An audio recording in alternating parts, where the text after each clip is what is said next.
Hare Krishna Guruji, Nandit Madhav.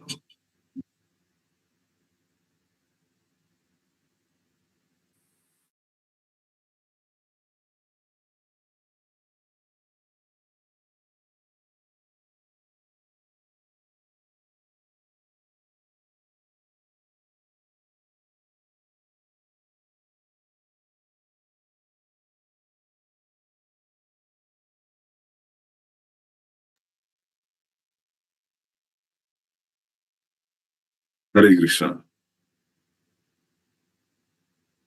मम ज्ञानतिमिरन्दस्य ज्ञानाञ्जनशलाखया चक्षुरुन्मिलितं येन तस्मै श्रीगुरुवे नमः।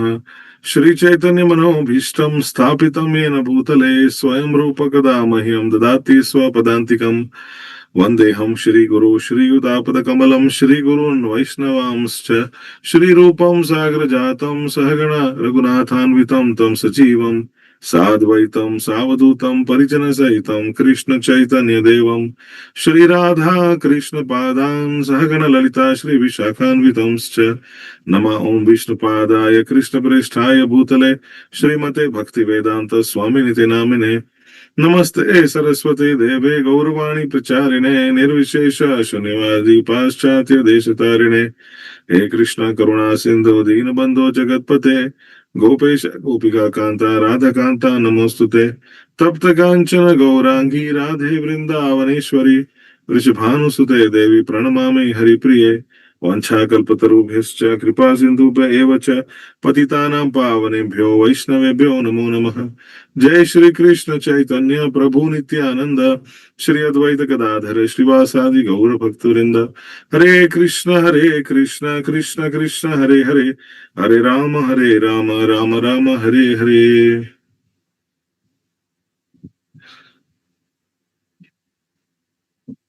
So we welcome all of you for Krishna Katha series on this auspicious occasion of Janmashtami 2025. Janmashtami is the time wherein we have an opportunity to glorify Lord Krishna. We remember his pastimes, we remember all the different glorious acts that the Lord has performed through the view of the writings of the Acharyas, like Srila Prabhupada. And thus, we can be enlightened. Not only that, recording the in purpose progress of our life is to redevelop and rekindle our lost relationship with the Lord. And this can only happen when we engage in Shravanam and Kirtanam about the Lord and His glories. When we hear about Krishna, in the heart, all the inauspicious, the abhadra elements are removed and dissipated, as a result of which pure love for Him arises. This is mentioned in the various Vedic scriptures, like the Srimad Bhagavatam. Nashta prayeshu bhadreshu nityam bhagavata sevaya bhagavati uttama shloke bhaktir bhavati naishtiki. As much as we hear the pastimes of the Supreme Lord, Srinavatam swakatha Krishna punya shravana kirtana hridayantasto yabhadrani vidunoti suritsatam, all the inauspicious elements in the heart are dissipated, and pure love for him, pure devotion for him emerges. In our lives, we are all searching for happiness and we are searching for love. Where is it to be found? In today's day, we have to go through a myriad of different kinds of problems in our day-to-day lives. Where is the happiness, peace that we are all searching for? Through the Vedic scriptures, we can understand that the more we rekindle our lost relationship with Krishna, the Supreme Personality of Godhead, and his devotees, to that extent we will be able to regain our capacity to love. The way out of traumas in life, the way out of emptiness in life is to redevelop and rekindle our lost relationship with Krishna. How does this happen? You can only love a person whom you really know about and have had deep interactions and reciprocation with him. How can I love a person whom I don't know? So, first and foremost, we need to know and hear about this personality. So, this Krishna Katha series is all about hearing about Krishna so that we can progress in redeveloping our relationship with him. So our story begins in Gokul, Mathura, 5,000 years ago. It was then that the Supreme Personality of Godhead, Sri Krishna, advented. Why? Because it was Kamsa, the demon Kamsa, who was inflicting so much of atrocities on the general populace. The Lord says in the Bhagavad Gita, Paritranaya sadhunam vinashaya cha dushkritam dharma samsthapanarthaya sambhavami yuge yuge. That I advent myself millennium after millennium for these three primary purposes. One is to protect the devotees. Second is to annihilate the miscreants. And third is to re-establish the principles of dharma. These are the three reasons for which Krishna mentions he appears on this earth, millennium after millennium. It so happened that the whole world was overburdened by the unnecessary defense force of different kings who were actually demons, but they were posing themselves as the royal order. At that time, when the whole world became perturbed, and the predominating deity of the earth, Bhumi Devi, went to see Lord Brahma along with the demigods to tell her of her calamities with the demoniac kings. Bhumi assumes the shape of a cow and presents herself in front of Lord Brahma with tears in her eyes. She was bereaved and was weeping to invoke the Lord's compassion. She related the calamitous position of the earth, and after hearing this, Lord Brahma became very much aggrieved. He then started for the ocean of milk called Shvetadvip, where the Supreme Personality of Godhead, Lord Vishnu, eternally resides on the ocean of milk. Lord Brahma was accompanied by all the demigods, headed by Lord Shiva, and even Bhumi also followed. Arriving on the shore of the milk ocean, Lord Brahma began to pacify Lord Vishnu, who had formerly saved the earth planet by assuming the form of a boar. This was Varaha incarnation. In the Vedic mantras, there is a particular type of prayer called the Purusha Sukta. Generally, the demigods, they offer their obeisances unto Vishnu, the Supreme Personality of Godhead, by chanting this Purusha Sukta prayers.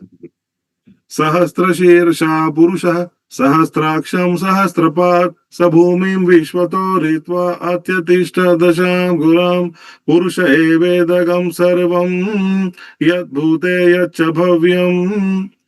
In this way, Purusha Sukta prayers are what the demigods chant to invoke the mercy of the Supreme Personality of Godhead.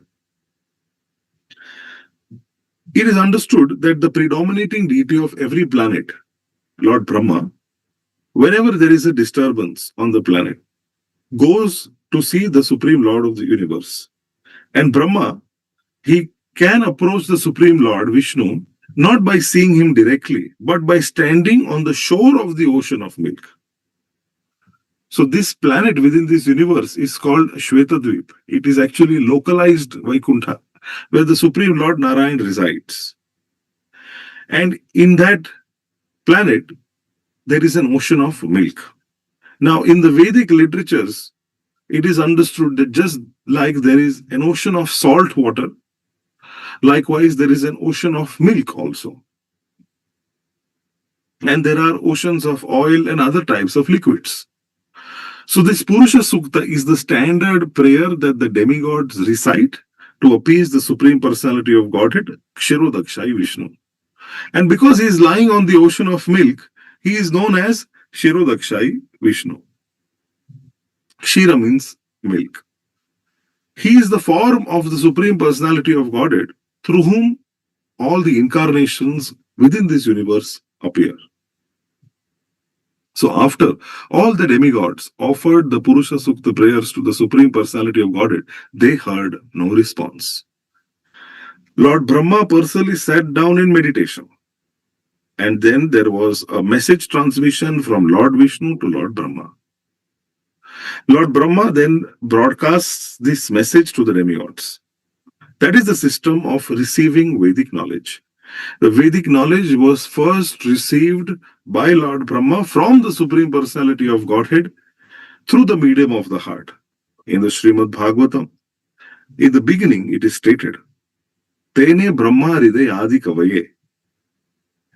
The transcendental knowledge of the Vedas was transmitted to Lord Brahma through the heart. Here also, in the same way, only Lord Brahma could understand the message that was transmitted by Lord Vishnu, and he broadcast it to the demigods for immediate action.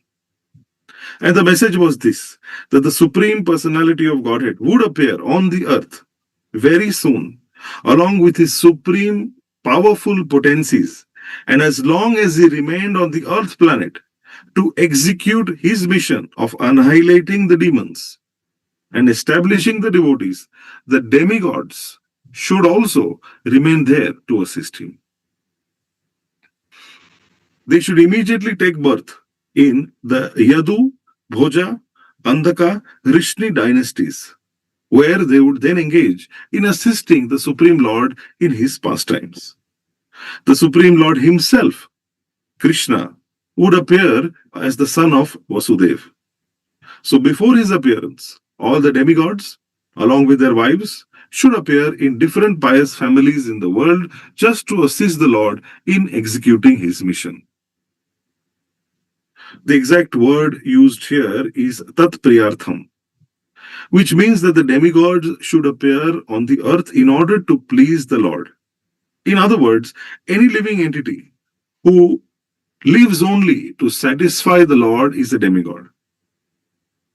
The demigods were further informed that Ananta, the plenary portion of Lord Krishna, who maintains the universal planets by extending his millions of hoods, would also appear on the earth before Lord Krishna's appearance.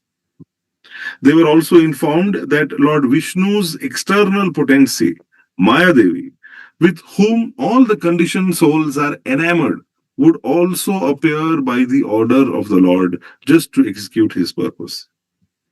So after instructing and pacifying all the demigods as well as Bhumi with sweet words, Lord Brahma, the father of all the Prajapatis, and the progenitors, the Prajapatis, who are the progenitors of the universal population, he leaves for his abode, which is the highest planet called Brahmaloka or Satyaloka.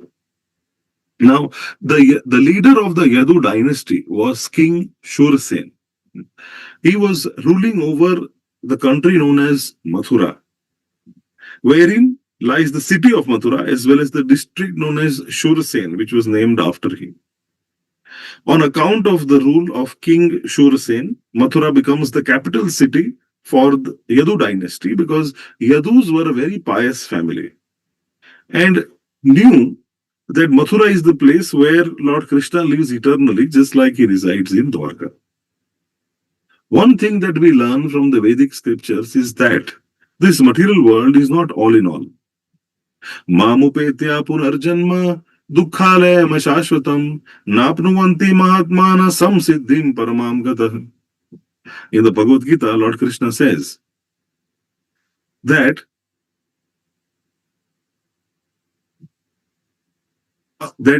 if a person perfects his life, then he need not come back to this material world. So there is a spiritual world.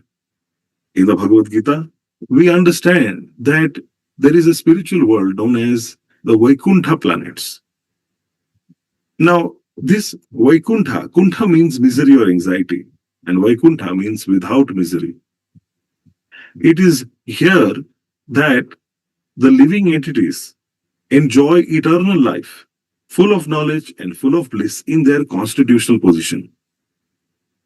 Interestingly, in the spiritual sky, above the Vaikuntha planets also is Goloka Vrindavan, where Sri Krishna eternally resides with Srimati Radharani and all his associates. Just below the Golok Vrindavan Dham is Mathura Dham, where Lord Krishna is eternally performing his pastimes as Mathuresh, as the prince of Mathura. Below is Dwarka. The Dwarka in the spiritual world has Lord Krishna as Dwarkadish, who is the king of Dwarka. In this way, we understand through the Vedic scriptures that the Lord is permanently residing in the spiritual world and he comes and goes performing pastimes just to attract us living entities back to him. So coming back to Shursen, so once the Vasudeva, who is the son of Shursen, just after marrying Devaki, was going home in his chariot with his newly wedded wife. The father of Devaki, who was known as Maharaj Devaka, had contributed a huge, lavish dowry because he was very affectionate towards his daughter. He had contributed hundreds of chariots with gold equipment. At that time, Kamsa, the son of Ugrasen, in order to please his sister Devaki, had taken voluntarily the reins of the horses of Vasudeva's chariot and was driving. So according to the custom of the Vedic civilization, when a girl is married, the brother takes the sister and brother-in-law to their home. So because the newly married girl may feel too much separation from her family, so the brother goes with her until she reaches her father-in-law's house. So Maharaj Devaka had contributed a huge dowry. In fact, our Vedic scriptures mention the details of what he had contributed. 400 elephants, fully decorated with golden garlands, 15,000 decorated horses, and 1,800 chariots. He had also arranged for 200 beautiful girls to follow his daughter. So this is the Kshatriya system of marriage. It dictates that when a Kshatriya is married, a few dozen of the bride's young girlfriends also go to the house of the king. They are maid servants, but they actually act as friends of the queen. So Vasudeva brought home another 200 beautiful girls along with his wife Devaki. Now, while the bride and bridegroom were passing along on the chariot, there were different kinds of musical instruments that were being played. And it was very auspicious. It was a very nice vibe concert. Kamsa was driving the chariot. And suddenly, there was a miraculous sound that vibrated from the sky, which especially announced to Kamsa, Kamsa, you are such a fool. You are driving the chariot of your sister and your brother-in-law, but you do not know that the eighth child of this very sister is going to be the cause of your death. Kamsa was the son of Ugrasen of the Bhoja dynasty. It is said that Kamsa was the most demoniac of all Bhoja kings. Immediately after hearing this prophecy, he caught hold of Devaki's hair and was just about to kill her with his sword. Vasudeva was astonished at Kamsa's behavior, and in order to pacify this shameless, cruel brother-in-law, he began to speak as follows. He said, "My dear brother-in-law Kamsa, you are the most famous king of the Bhoja dynasty, and people know that you are the greatest warrior and a valiant king. How is it that you are so infuriated that you are prepared to kill a woman who is your own sister at this auspicious time of her marriage? Why should you be so afraid of death? Death is already born along with your birth. From the very day you took birth, death is inevitable. Suppose you are 25 years old, that means you have already died 25 years. Every moment, every second you are dying. Then why you should be so afraid of death? Finally, death is inevitable. You may die either today or in 100 years. You cannot avoid death. Why should you be so afraid? Death means annihilation of this present body. As soon as this present body stops functioning and mixes with the five elements of material nature, the living entity accepts another body. And that is according to his desire and karma. Just like a man, while he is walking on the street, he puts one foot, and then once the foot is firmly fixed and placed on the ground, he lifts the second one. In this way, one after the other, the bodies change and the soul transmigrates. So the soul is constantly changing bodies. So this is the law of karma. And this body is just like one of those bodies that we see in a dream. During our dream, during our sleep, we create so many bodies according to our mental creation. We may see a mountain full of gold, and then we may see the mountain of gold having wings. So in the same way, we see that we have a body flying in the sky. At the same time, we forget our present body. So these bodies are continuously changing. So we don't recollect our past bodies. So this is the nature. Also the nature of the mind. The mind is always flickering. It accepts something, it rejects something. Accepting and rejecting. That is the process that the mind functions with. In contact with the five sense objects. It comes in touch with the objects, and then the living entity desires a particular type of body, so he gets it. Body is an offering of material nature. So in this way, we are enjoying or suffering the reactions of the actions that we have committed. So in this way, I beg you not to be overwhelmed by the dictation of your mind and body. Vasudeva thus requests Kamsa not to be envious of his newly married sister.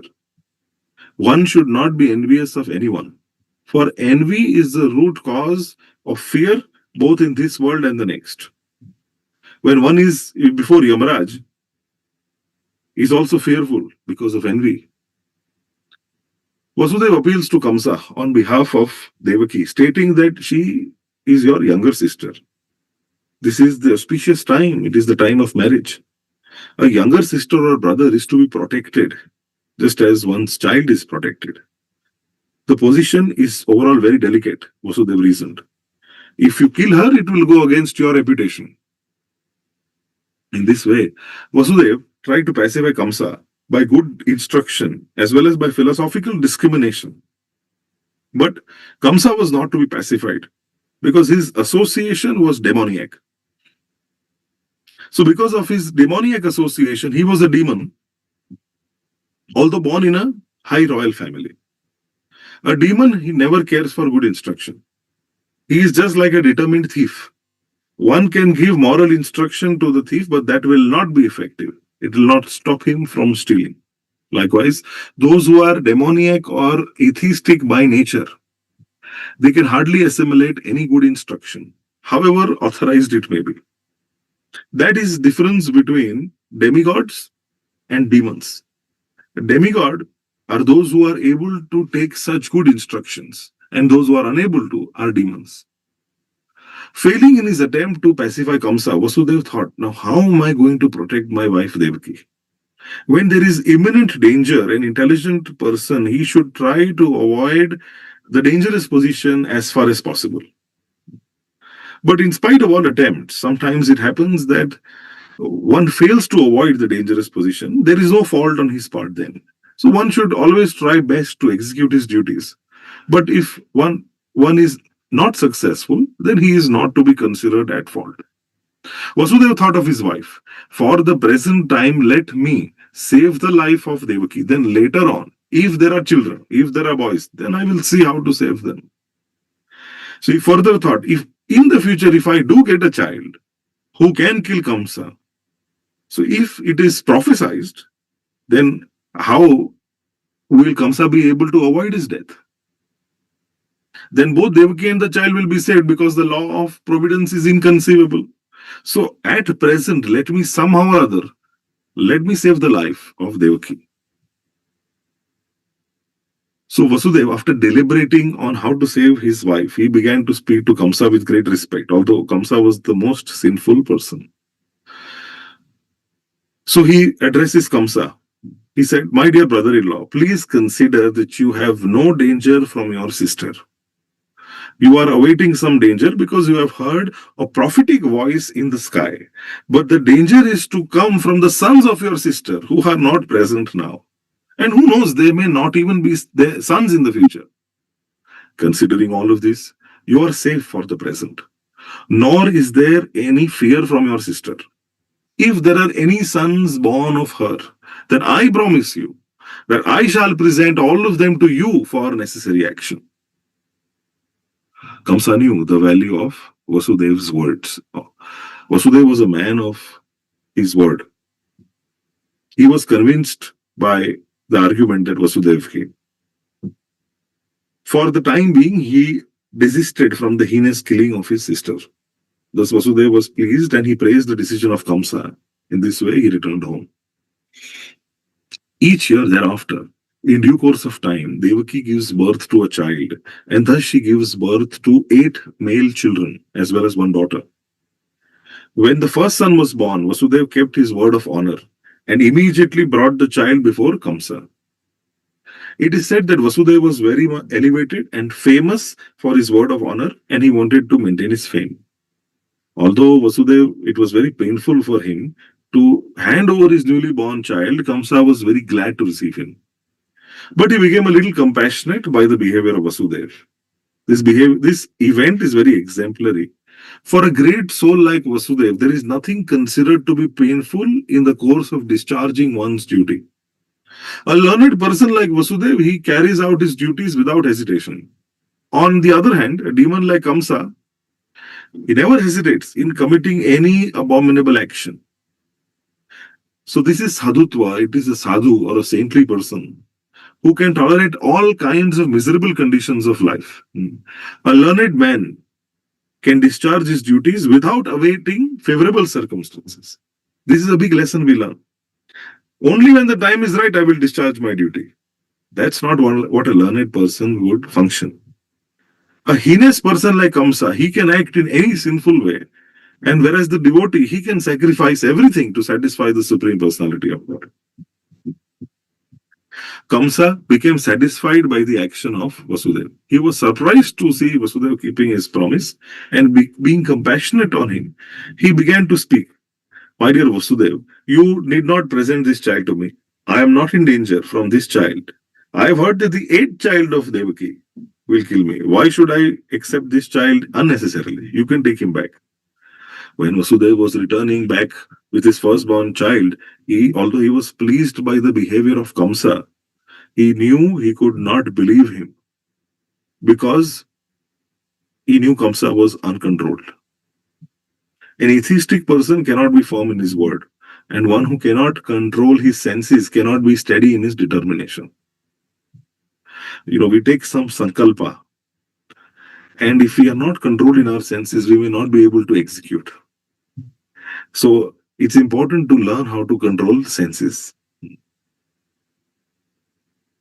Those who are addicted to unrestricted sense gratification, they cannot be truthful, nor can they be trusted with any fate. At that time, Narada, the great sage Narad Muni, he comes to Kamsa. He was informed of Kamsa's being compassionate to Vasudeva and returning his firstborn child. Narada was very eager to accelerate the descent of Lord Krishna as soon as possible. He therefore informed Kamsa that in Vrindavan, personalities like Nand Maharaj and all the other cowherd men and their wives, and on the other side, Vasudeva and his father Shursen, and all the relatives born in that family of Vrishni or the Yadu dynasty, along with all their friends and well-wishers, actually demigods. Narada wants Kamsa to be careful of them, since Kamsa and his friends and advisors were all demons. Demons are always afraid of demigods. After being thus informed by Narada about the appearance of the demigods in different families, Kamsa becomes very much alarmed. He understood that since the demigods have already appeared, Lord Vishnu must be coming soon. So he at once arrests both Vasudeva and Devaki, puts them behind prison bars. Within the prison, shackled in iron chains, Vasudeva and Devaki gave birth to a male child year after year. And Kamsa, thinking of each of the babies to be incarnation of Vishnu, killed them one after the other. He was particularly afraid of the eighth child, but after the visit of Narada, he came to the conclusion that any child may be Krishna. Narad Muni told him, "How do you know that the first one is not the eighth? If you start counting from behind, then if you take the eighth one as number one, and then if you go behind, then the first one becomes eighth." So in this way, he got confused and he felt that any child could be the eighth one. Therefore, it was better to kill all the babies who took birth from Devaki and Vasudeva. This action of Kamsa is not very difficult to understand. In the history of the world, there are many instances of persons in the royal order who have killed their father, brother, or whole family and friends for the satisfaction of their ambitions. There is nothing astonishing about this, for members of the demoniac, greedy royal order can kill anyone for their nefarious ambitions. Now, Kamsa was made aware of his previous birth by Narada. He learned that in his previous birth he was Kalanemi, who was killed by Lord Vishnu. Now, having taken birth in the Bhoja family, he decided to become the deadly enemy of the Yadu dynasty because Krishna was going to take birth in that family. Kamsa was very much afraid that he would be killed again by Krishna just as he had been killed in the last birth. So first of all, what he did was he imprisoned his father Ugrasen, because he was the chief king among the Yadu, Bhoja and Andhaka dynasties, and he also occupied the kingdom of Shursen, Vasudeva's father. So he declared himself as the king of all these places. Now King Kamsa not only occupied the kingdoms of Yadu, Bhojaka and Andhaka dynasties and the kingdom of Shursen, but he also made alliances with other demoniac kings like demons like Pralambasur, Bakasur, Chanur, Trinavarta, Aghasur, Mushtik, Arishtasur, Dvivida, Putana, Keshi, Dhenuka. At that time, Jarasanga was the king of the Magad province. And Kamsa, he also consolidated this most powerful kingdom of that time under the protection of Jarasanga. So he made further alliances with kings like Banasura and Bhaumasura until he was the strongest. Then he started behaving most inimically with the Yadu dynasty, toward the Yadu dynasty, into which Krishna was going to take birth. So being harassed by Kamsa, the kings of the Yadu, Bhoja and Andhaka dynasty, they took shelter in different states, such as the state of the Kurus, Panchalas, the states known as Kaikeya, Vidarbha, Videha. So Kamsa made his position most solid within Bharatvarsha. Now, when Kamsa was killing the 6 babies of Devaki and Vasudeva, one after another, many friends of Kamsa approached him and requested him to continue these heinous activities. But all of them became worshippers of Kamsa. When Devaki became pregnant for the 7th time, a plenary expansion of Krishna known as Ananta appeared within her womb. Devaki was both overwhelmed with jubilation as well as lamentation. She could understand that Lord Vishnu has taken birth or shelter within her womb, but at the same time, She was sorry that as soon as her child would come out, Kamsa would kill him. At that time, the Supreme Personality of Godhead, Krishna, being compassionate upon the Yadus, who were fearful due to the atrocities committed by Kamsa, ordered the appearance of Yogamaya, his internal potency. Krishna is the Lord of the universe. Janardhan, Jagannath, his name is. But he is also especially the Lord of the Yadu dynasty. His name is Yadunath, Yaduraj. Yogamaya is the principal potency or energy of the Lord. Parasya Shaktir Vividhaiva Shruyate. It is said that Krishna has multifarious energies. All the different potencies, they are acting externally and internally. And Yogamaya is the chief of all these potencies. Now the Lord Lord orders the appearance of Yogamaya in the land of Brajbhumi, in Vrindavan, which is always decorated and full with beautiful cows. So in Vrindavan, Rohini, one of the wives of Vasudeva, was residing at the house of King Nanda and his wife Yashoda. Not only Rohini, but many others in the Yadu dynasty were scattered all over the country due to fear of the atrocities of Kamsa. Some of them were even living in caves of the mountains. Now the Lord informs Yogamaya, under the imprisonment of Kamsa, Devaki and Vasudeva, and at the present moment, my personal expansion, Shesha, is in the womb of Devaki. You arrange this transfer of Shesha from the womb of Devaki to the womb of Rohini. After this arrangement, I am personally going to appear in the womb of Devaki with my full potencies. Then I shall appear as the son of Devaki and Vasudeva, and you shall appear as the daughter of Nand and Yashoda in Vrindavan. Since you will appear as my contemporary sister, and you will quickly satisfy all the desires for sense gratification, people all over the world will worship you with all kinds of valuable presentations. People who are materialistic, they will worship you under different forms of your expansion, which will be Durga, Bhadrakali, Vijaya, Vaishnavi, Kumuda, Chandika, Maya, Narayani, Ambika. Krishna and Yogamaya, they appear as brother and sister, the supreme powerful and the supreme power. Although there is no clear distinction between the powerful and the power, power is always subordinate to the powerful. So those who are materialistic are worshippers of the power. But those who are transcendentalists are worshippers of the powerful. Krishna is the supreme powerful and Durga is the supreme power within this material world. Actually, people in the Vedic culture, they worship both the supreme powerful as well as power. So there are hundreds and thousands of temples of Vishnu and Devi, and sometimes they are worshipped simultaneously.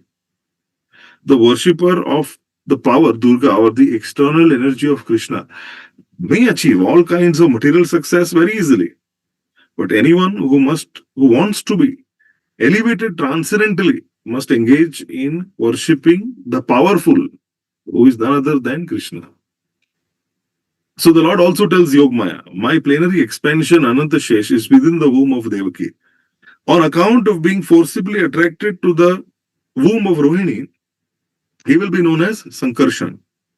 And he will be the source of all spiritual power or bala by which one can attain the highest bliss of life, which is called Ramana.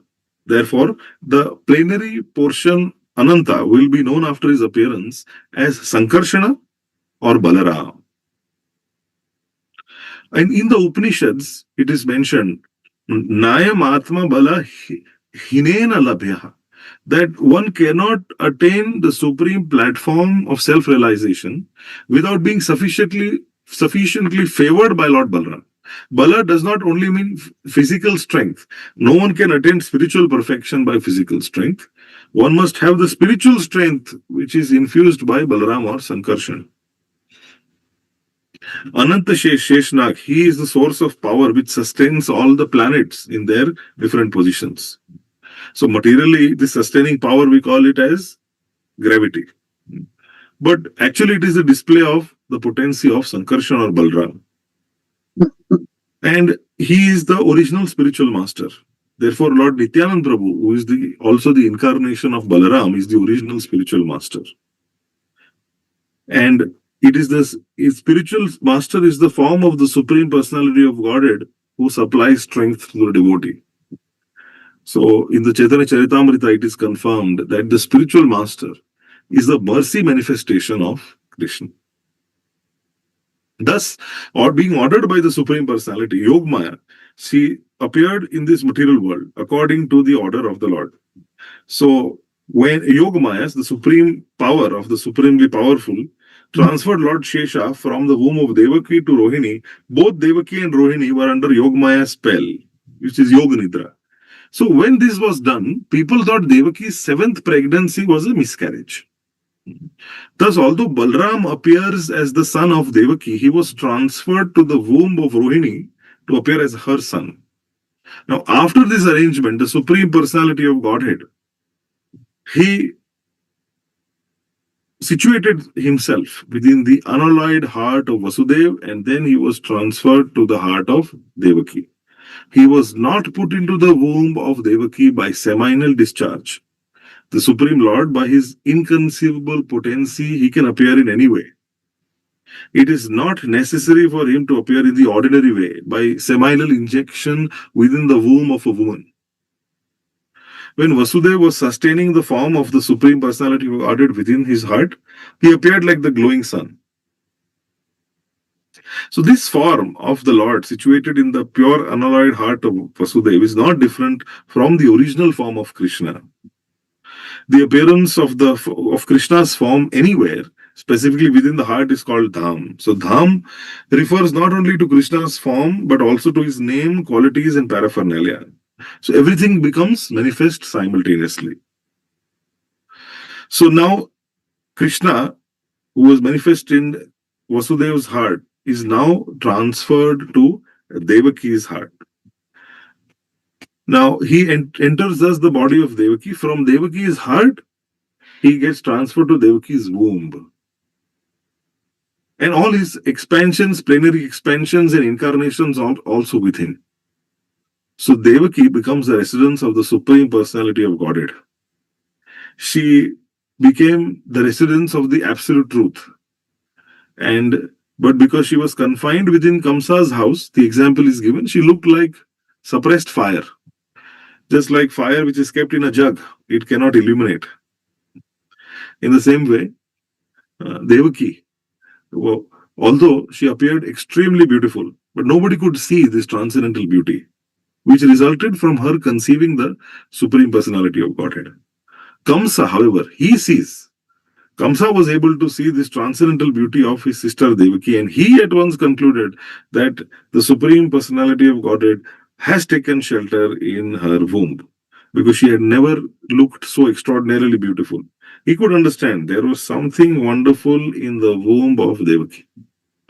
In this way, he became very disturbed, understanding that the personality of Godhead, who was prophesied, is now in Devaki's womb, has come. Kamsa thought, what should be done with Devaki? Should I kill her now? But if I immediately kill her also, it will just spoil my own reputation. He says that he thought, if I'm killing Devaki, then Vishnu's mission will get frustrated. But then he also understood nobody can frustrate the mission of Lord Vishnu. He says that if I kill Devaki at the present moment, Lord Vishnu, he will enforce his supreme will even more vehemently. So it would be a most abominable act, because Devaki is my sister under my protection and is pregnant. So if I kill her immediately, my reputation, all the good karma that I have accumulated, the results of the pious activities, and my duration of life, this will be finished. So he was meditating on the pros and cons of killing Devaki. At that time, finally he decided not to kill Devaki, but to wait for the future. But his mind became absorbed in animosity towards the Supreme Lord. He was patiently waiting for the delivery of the child, expecting to kill him just like he had done with the other babies of Devaki. Now he was started thinking about Krishna or Vishnu all the time, while sleeping, while walking, while eating, while while working, in all situations in his life, he is only thinking about Krishna. His mind actually became so absorbed in the thought of the Supreme Personality of Godhead that he could indirectly only see Krishna or Vishnu wherever he was going or wherever he was around him. Unfortunately, although he was so absorbed in thinking about the Lord, he is not recognized as a devotee. Why?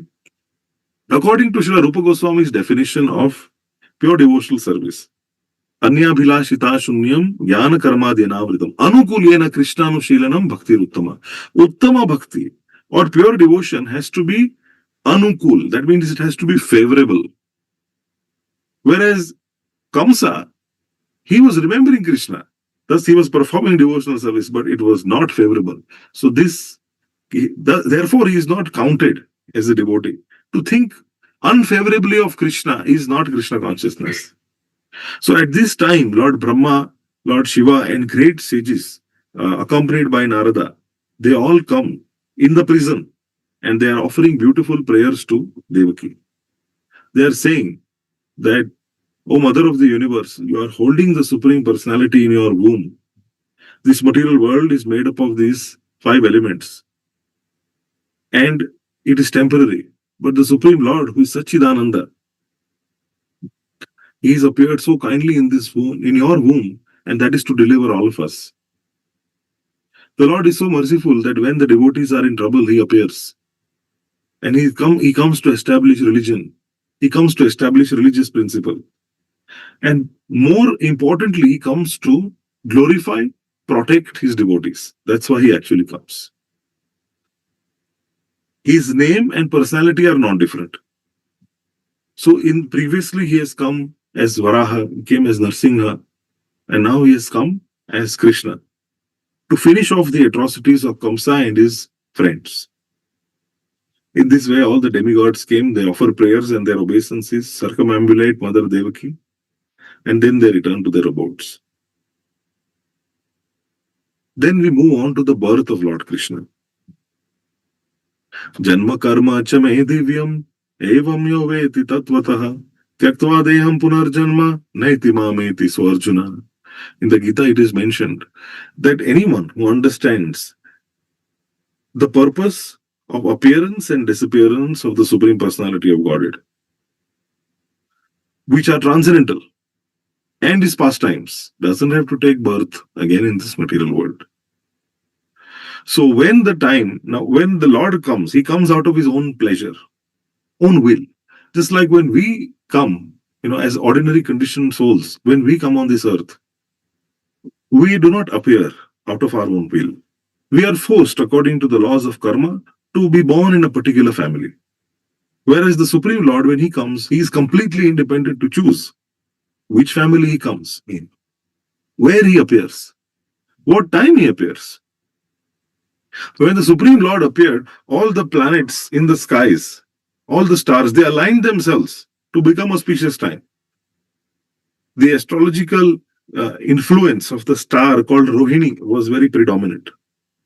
This star is considered to be very auspicious and it is under direct supervision of Brahma. So besides the position of the stars, there are auspicious and inauspicious moments due to different situations of the different planetary systems. At the time of Krishna's appearance, the planetary systems were automatically adjusted so that everything became auspicious. So at that time, all directions, east, west, north, south, everywhere, there was an atmosphere of peace, prosperity, and prosperity. There were auspicious stars visible in the sky, on the surface of the earth, in all towns and villages. There were signs of good fortune. Full flowing water, lakes are beautifully decorated with lotus flowers, forests with wonderful animals, sweetly singing birds, wind is blowing pleasantly. Brahmanas, who are known for making their sacrifices, they found their homes to be very pleasant for offerings. Because due to Kamsa's atrocities, many of these sacrifices had stopped. But now the Brahmanas again felt serenity and they found the opportunity to start their fire peacefully. So this removed the distress of the Brahmanas also, because they were able to feel the transcendental vibrations in the sky, which was proclaiming the appearance of the Supreme Lord. Even in other planets like the Gandharvas, Kinnaras, Charanas, Vidyadharas, they also started singing and offering prayers in the service of the Supreme Lord. The heavenly planets, the angels and their wives, along with the Vidyadharas, they all began to dance also. The great sages, they also began to shower flowers. So when things were being adjusted like this, Lord Vishnu, who's residing within the heart of every living being, appeared in the darkness of the night as the Supreme Personality of Godhead before Devaki, who appeared as one of the demigoddesses. The appearance of Lord Vishnu, it could be compared to the rising moon over the eastern horizon. So the objection may be raised that since Lord Krishna appeared on the eighth day of the waning moon, there could not be the full moon. Actually, it is said that the answer is that Lord Krishna appeared in the dynasty which is in the hierarchy of the moon. He came in Somavamsh. So, because he appeared in the dynasty wherein the moon is himself the original person, the moon was so overjoyed. So, by the grace of Krishna, he could appear like a full moon. Eighth day is not full moon, but it appeared like a full moon. So, thus we understand that the most auspicious planetary arrangement happened when Lord Krishna appeared.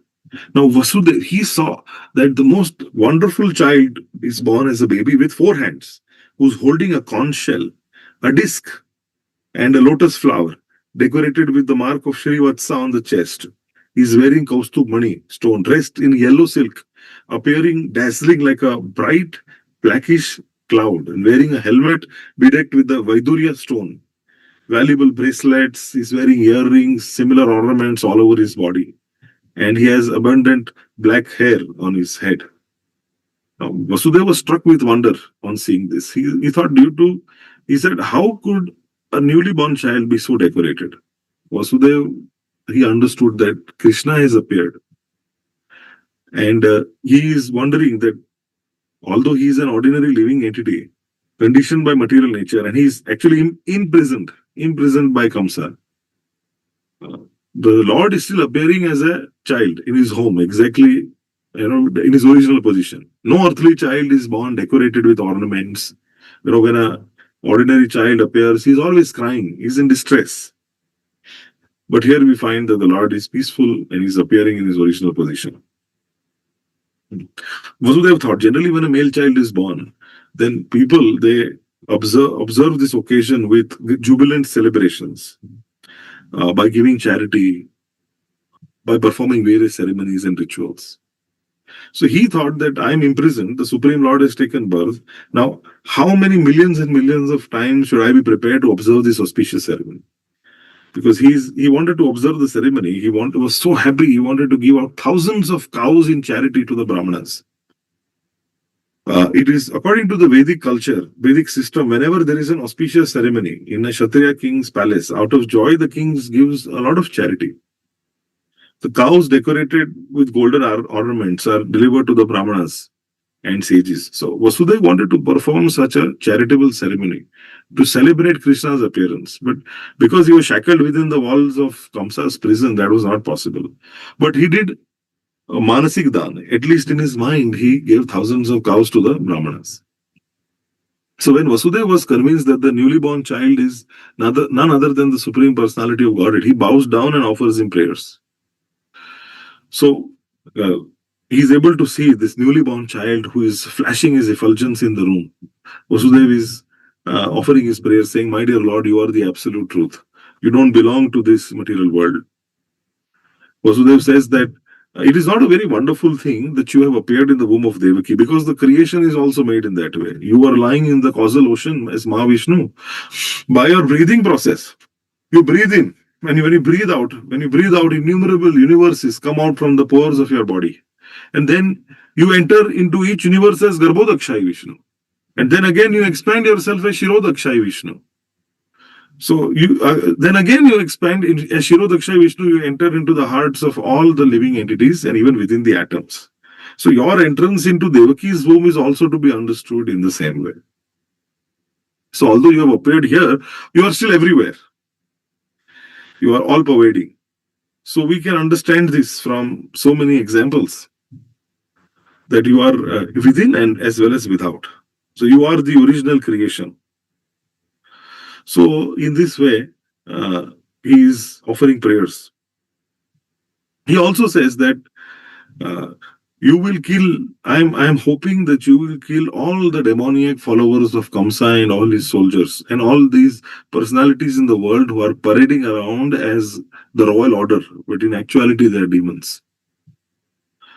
You have already, this Kamsa has already killed so many of your elder brothers, your predecessors. Now he's simply awaiting the news of your birth. As soon as he hears about it, he will appear immediately with all kinds of weapons to kill you. So after this prayer, uh, then Devaki offers her prayers. Now, Devaki was very afraid because of Kamsa's atrocities, and she is saying that you are mentioned in the Vedic literatures as Adi Purusha, the original person.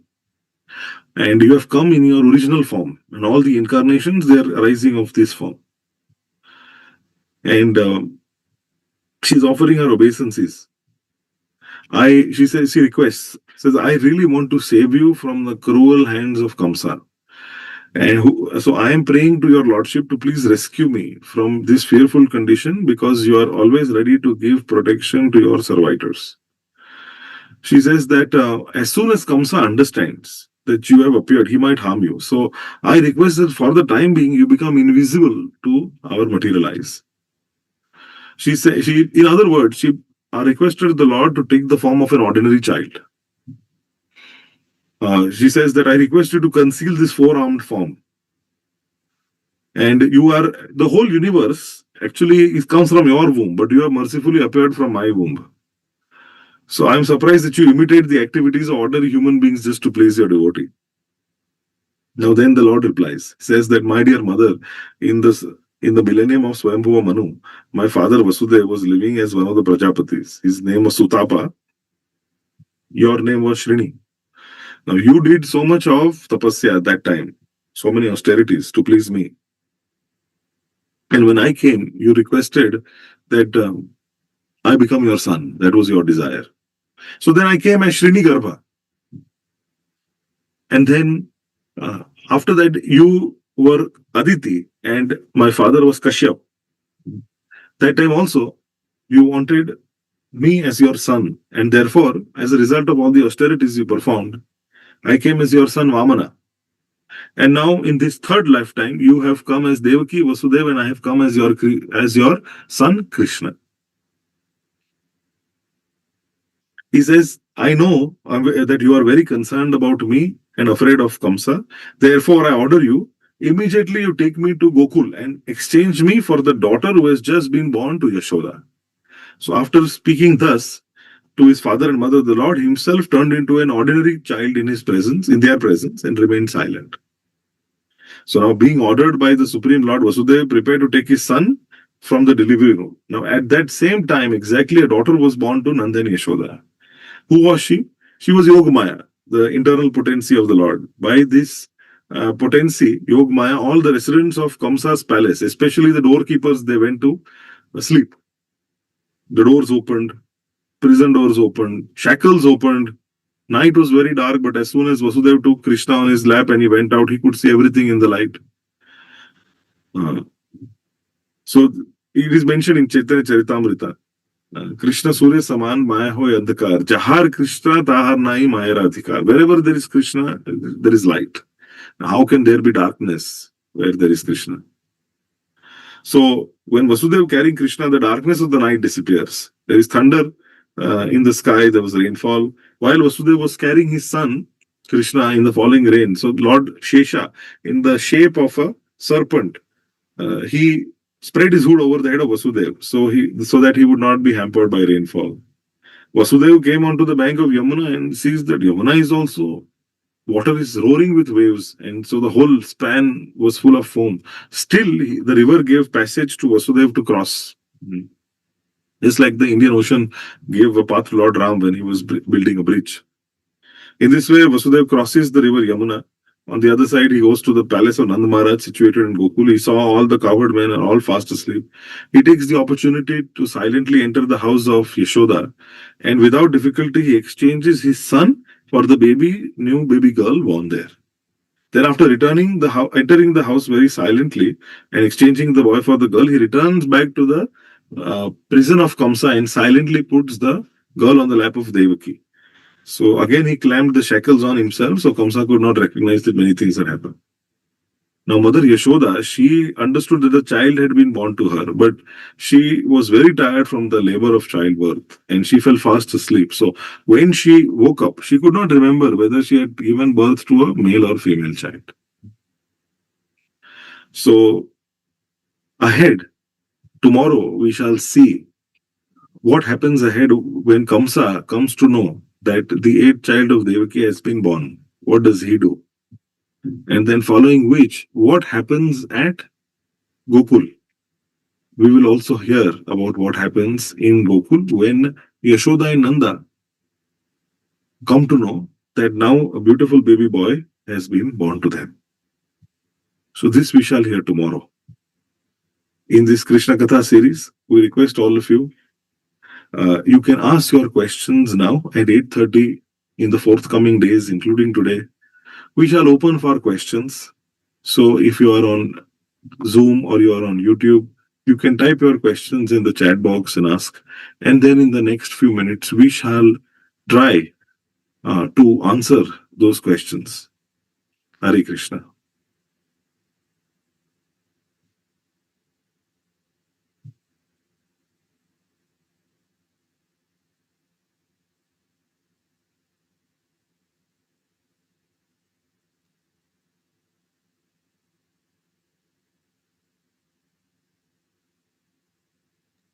Hare Krishna Prabhuji, can I ask a question? Yes, please. Yeah, my question was, what was the purpose of Naradji going to Kamsa and guiding him that why are you waiting for the eighth child and how do you know about eighth child will be the Krishna avatar? Yes. So, what is the question? Is what was the purpose of Narad Muni going to Kamsa and then Yes. instigating him by mentioning to him that uh, this is the eighth child. And then following which Kamsa took certain actions. So the Yes. answer to this is that Narad Muni, he saw that Kamsa was in two minds because when he let Vasudeva and Devaki go back and Vasudeva returned with his first child. Then he saw that it's going to take time. You see, devotees like Narad Muni are very much anticipating the arrival of the Lord. They want the Lord to come as soon as possible. And he knew that till the time the pot of sinful actions of Kamsa would not be filled, the Lord will not appear. So, in order to accelerate the process of Kamsa's sinful actions, increasing to a point wherein then the Lord comes to accelerate the Lord's advent, Narad Muni, thus, he instigates Kamsa, who performs cruel deeds. And it then happened that the Lord arrived sooner. So that was Sage Narada's his involvement. He wanted to accelerate the Lord coming.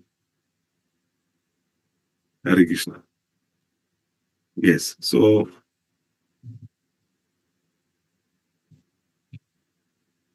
yeah, you can unmute yourself and ask some question also. That is fine, or otherwise in the chat box you can ask.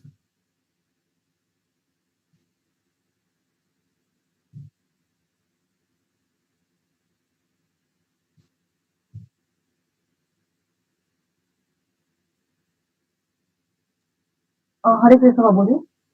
You also suggested that one should control the senses when the situation are not favorable. So in that case, can you guide the things which can be done in such situations wherein we can control our mind during this Kali Yuga time, especially? So the question is, how do we control our mind in Kali Yuga, right? Ji Prabhuji. Yeah.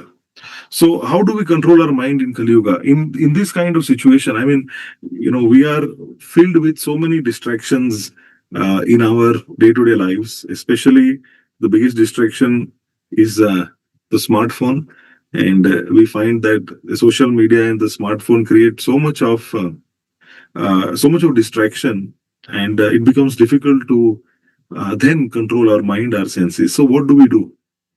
The easiest way to control the mind is to engage it in the activities of the Supreme Personality of Godhead. That means in serving Krishna. When we engage our mind in serving Krishna, Krishna is the purifying factor. As soon as our mind or any of our senses come in touch with Krishna, then it gets purified. So then it comes in control. So what is to be done practically is that is somehow or other we increase our dosage of Krishna consciousness. Increase. That means that we increase chanting, we increase hearing, we increase our going to the temple. We try to wake up early in the morning and practice Krishna consciousness. We offer our food to Krishna. If you practice this, you will see that more and more your mind starts coming in control. Now, this is something which is to be experienced. So, we will request you and we will request everyone to practically try this method of increasing the dosage of Krishna consciousness because it is the actual remedy for the uncontrolled mind.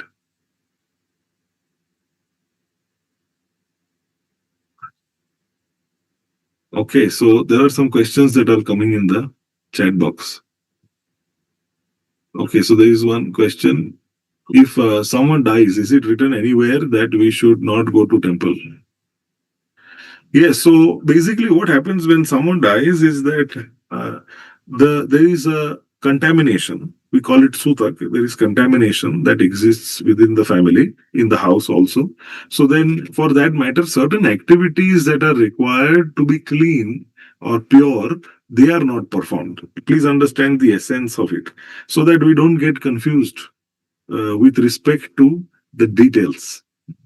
So now how it is basically when someone dies, so at that time, in that state, it is basically a contamination. Now we have to get purified. So then, therefore, the process that is recommended is also all the kriyas and rituals have to be performed. Now, if you ask me whether so should we visit the temple or not? Well, actually, we can visit temple. Now, in this, we have to also understand and be careful of certain traditions that may be there. Being mindful of local traditions, the fact of the matter is that once one purifies himself by the chanting of appropriate mantras and by bathing, then after that, one can certainly go to the temple. However, then the performance of the puja or directly touching the Lord, that is not performed for a couple of days. So that is the detail to it. Okay, then there is another question. Why did Krishna choose to appear in a prison cell instead of a royal palace? So why does Krishna choose to appear in a prison cell instead of a royal? Krishna is completely independent.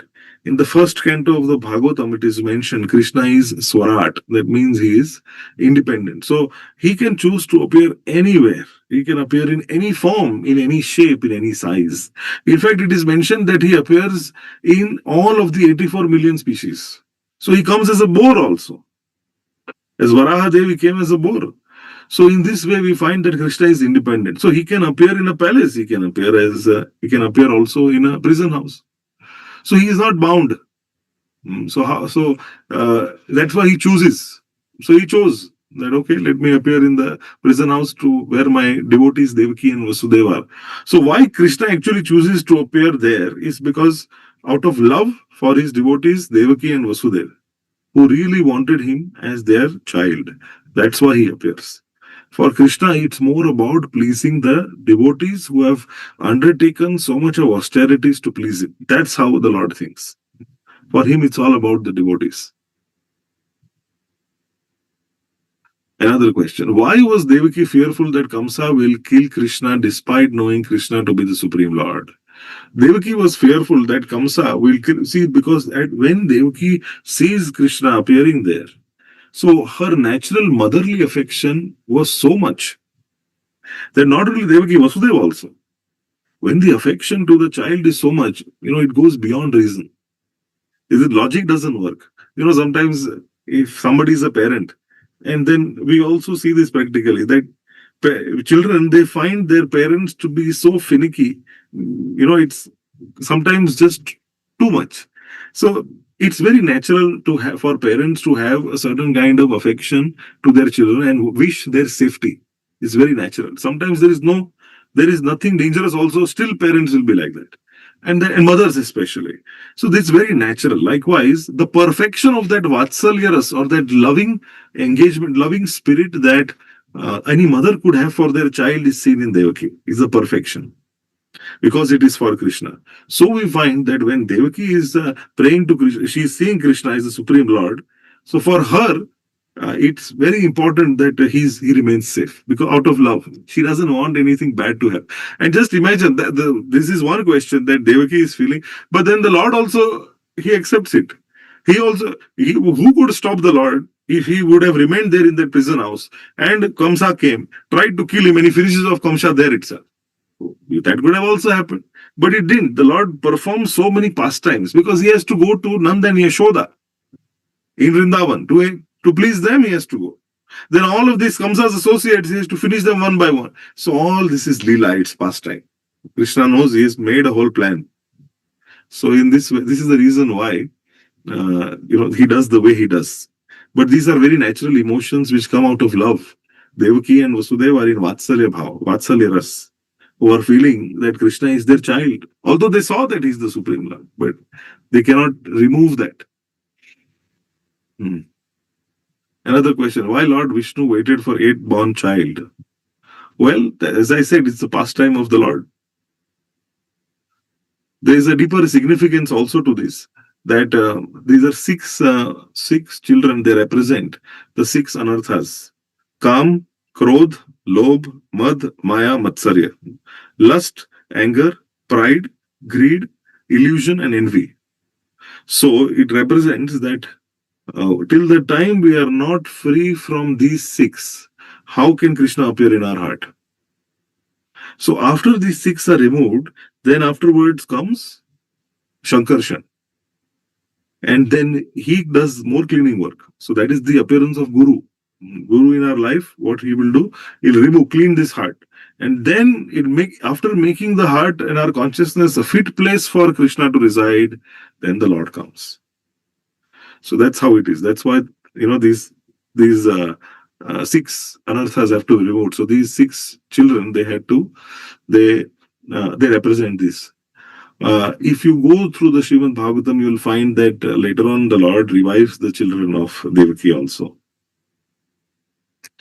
Question: Prabhuji, when Krishna is the ultimate God whom we need to surrender, then why there are so many gods? For a long time we have practiced of doing japa of other gods.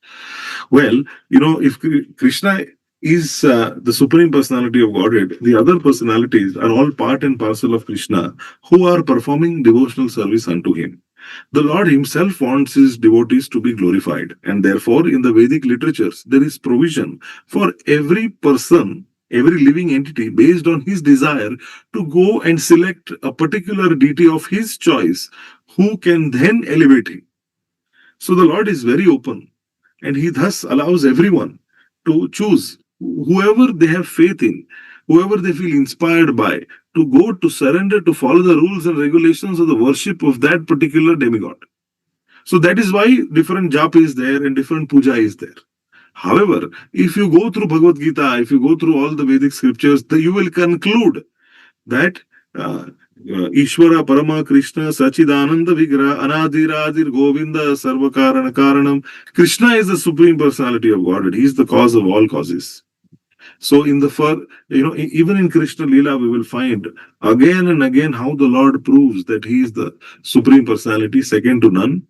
And how the other demigods, they are all his own part and parcels, who are engaged in his service and helping him on his own mission. So that's how we should look at it. Okay.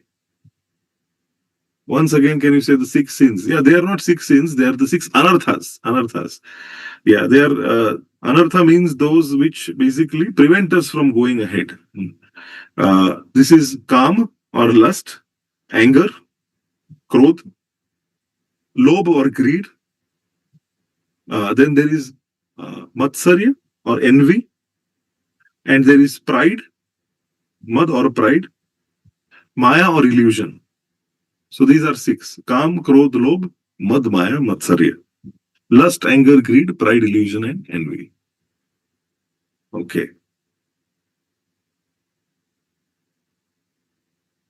So there's another question. Why did Krishna first appear in his four-armed Vishnu form before showing his baby form to Devaki and Vasudeva?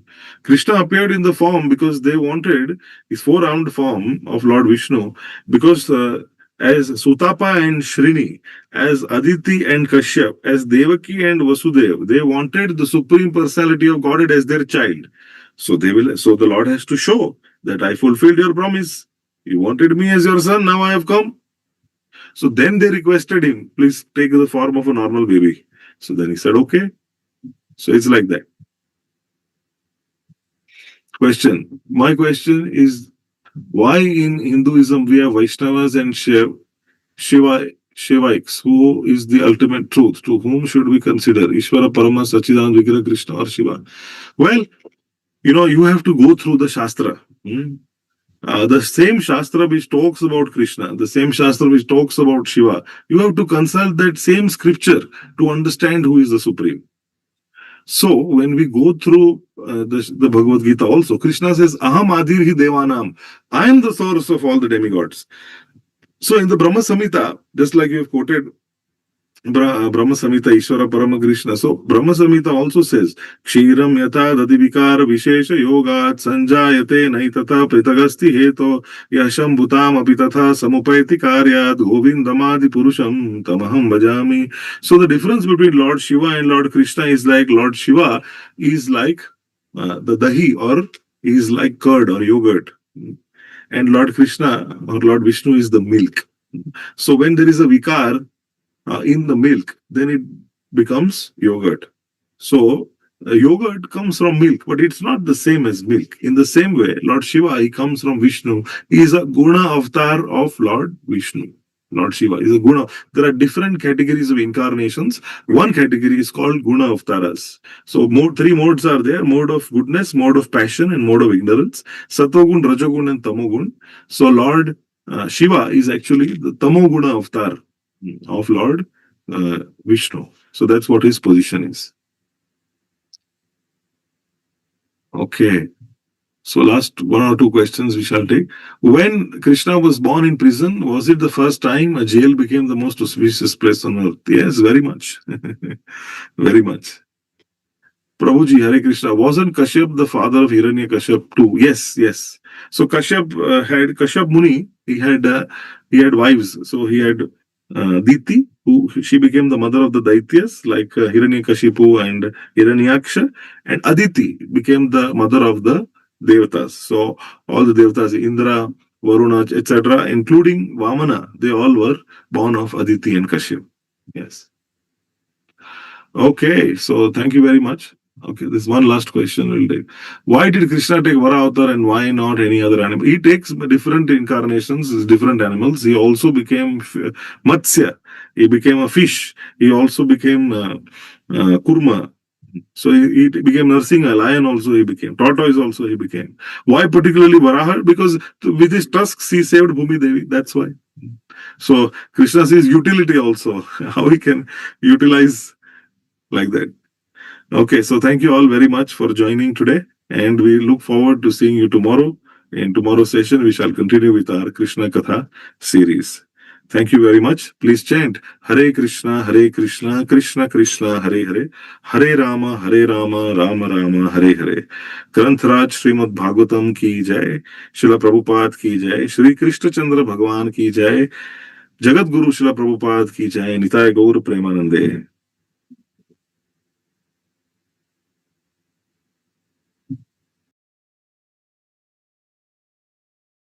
Recording stopped. Krishna Krishna, Hare Hare, Hare Rama, Rama Rama, Hare Hare. Current Srimad Bhagavatam